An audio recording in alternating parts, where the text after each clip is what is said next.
ইমাম যখন গাইরিল মাগযুবি আলাইহিম ওয়ালাদ-দাল্লিন বলবে তখন মুক্তাদিগণ আমিন বলতে হবে। আবু হুরায়রা রাদিয়াল্লাহু তাআলা আনহু থেকে বর্ণিত, তিনি বলেন, আন্না রাসূলুল্লাহ সাল্লাল্লাহু আলাইহি সাল্লাম قال ইযা قال الإمام غير المغضوب عليهم ولا الضالين فقولوا آمين فمن وافق قوله قول الملائكة غفر له ما تقدم من ذنبه। রাসূল আকরাম সাল্লাল্লাহু আলাইহি সাল্লাম বলেছেন, যখন ইমাম গায়রিল মাগযুবি আলাইহিম ওয়ালাদ-দাল্লিন বলবে তখন তোমরা আমিন বলো। যেই ব্যক্তির আমিন ফেরেশতার আমিনের সাথে মিলে যাবে তার আগেকার সমস্ত গুনাহ মাফ করে দেওয়া হবে।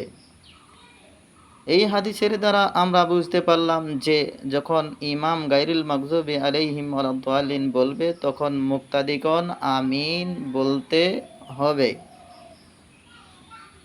আর এই কথাও বুঝতে পারলাম যে ইমাম যখন গায়রিল মাগযুবি আলাইহিম ওয়ালাদ-দাল্লিন বলে তখন ফেরেশতারাও আমিন বলে।